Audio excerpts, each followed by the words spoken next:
बिस्मिल्लाहिर्रहमानिर्रहीम। Iram slim speak के सभी नाजरीन को अस्सलाम वालेकुम।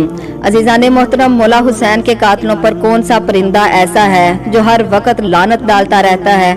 और एक यहूदी लड़की का किस्सा कि जो एक अजीबो गरीब बीमारी में मुब्तला हो गई और उसे गांव से क्यों निकाल दिया गया।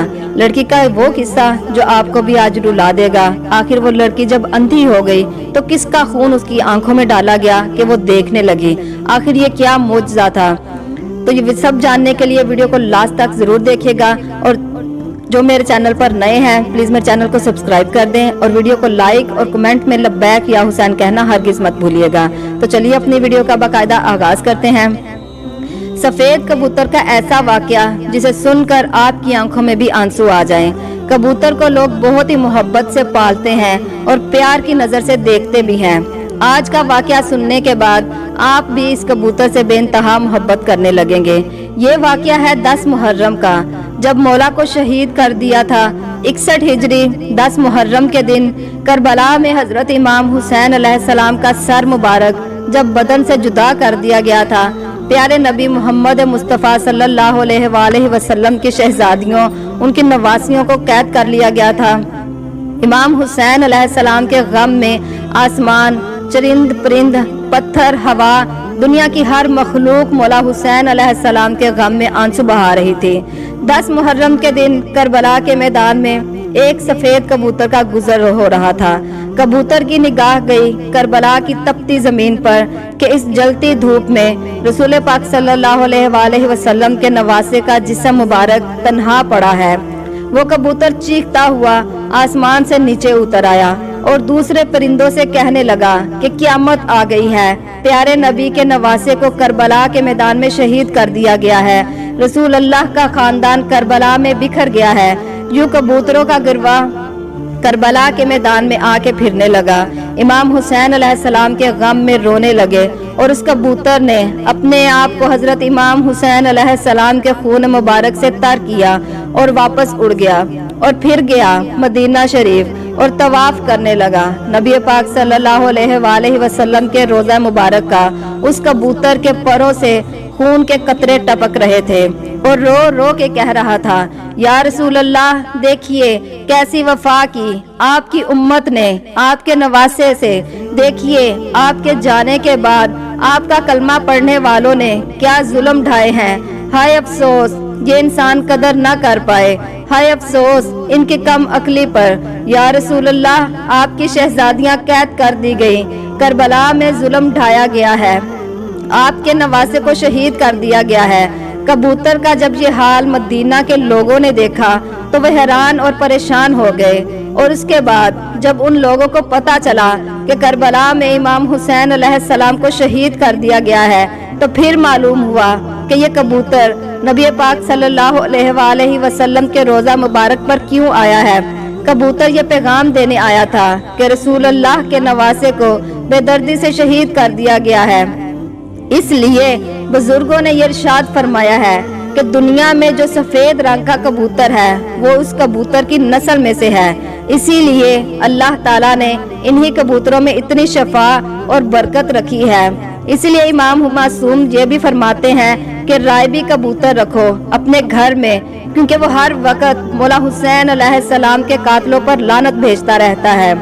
तारीख में लिखा है कि मदीने में एक सयाम नाम का एक यहूदी रहता था। उसकी एक बेटी थी जो कि बहुत ही खूबसूरत थी। उसको अचानक ही बोहड़ का मर्ज हो गया। इसकी वजह से उसके हाथ, पांव और आंखों ने काम करना बंद कर दिया। वो लड़की नाबीना हो गई। उस लड़की को देखकर उसके रिश्तेदार, मोहल्ले वाले सबके सब शदीद नफरत करने लगे और बातें करने लगे कि कहीं ये मर्ज हमको ना लग जाए। वो यहूदी अपनी बेटी को लेकर उस शहर से दूर चला गया। एक बाग में जाकर उसने अपनी रिहाइश कर ली। वो यहूदी सारा दिन शहर में काम करता और वापस शाम में अपनी बेटी के पास आ जाता। एक दिन ऐसा हुआ कि वो यहूदी अपने काम में इतना मसरूफ हो गया कि शाम में अपनी बेटी के पास ना आ सका। लड़की परेशान हो गई कि इतना वक्त हो गया है और मेरे वालिद अभी तक नहीं आए। वो इधर उधर चक्कर लगाने लगी। अब नजर कुछ नहीं आता था। इधर उधर होने की वजह से वो एक दरख्त के करीब आ पहुंची। تو لڑکی نے محسوس کیا کہ اس کے آس پاس کسی پرندے کی درد بھری آواز آ رہی ہے۔ اس آواز میں اتنا درد تھا کہ وہ لڑکی آواز کو سنتے ہوئے اس کی طرف مائل ہوئی۔ وہ اس درخت کے نیچے جا پہنچی، جبکہ وہ دیکھ نہیں سکتی تھی، پھر بھی اس لڑکی نے اپنا سر اٹھایا اور محسوس کیا کہ درخت کے اوپر سے آواز آ رہی ہے۔ جیسے ہی اس نے اوپر کی طرف دیکھا تو اس کبوتر سے خون کا قطرہ گر کر اس کی آنکھ میں چلا گیا۔ اس خون کا گرنا تھا کہ اس خون کی برکت سے اس لڑکی کی آنکھ کا نور واپس آ گیا۔ وہ لڑکی اپنی ایک آنکھ سے دیکھنے لگی اور خون کا دوسرا قطرہ بھی اس کی دوسری آنکھ میں جا گرا اور خون کی برکت سے لڑکی دونوں آنکھوں سے دیکھنے لگی۔ وہ بہت ہی خوش ہو گئی اور پھر حیران بھی ہو گئی کہ اچانک یہ معجزہ کیسے ہوا۔ پھر اس نے اوپر کی طرف دیکھا تو ایک کبوتر تھا جو کہ خون سے لبڑا ہوا تھا۔ خون کے کچھ قطرے لڑکی کے جسم کے اوپر بھی گر گئے۔ ان قطروں کو لڑکی نے اپنے جسم کے اوپر مل لیا اور اس کا پورا جسم ٹھیک ہو گیا، اور امام حسین علیہ السلام کے خون کی برکت سے اس لڑکی کو شفا مل گئی۔ اس خون میں ایسی شفا تھی کہ لڑکی پہلے سے بھی زیادہ حسین ہو گئی۔ لڑکی خوش ہو کر اٹھی اور اپنے باپ کی تلاش میں باغ سے باہر نکلی۔ جیسے ہی باہر آئی تو سامنے اس کا والد تھا۔ اس کے والد نے پوچھا کہ اے لڑکی، تم کون ہو؟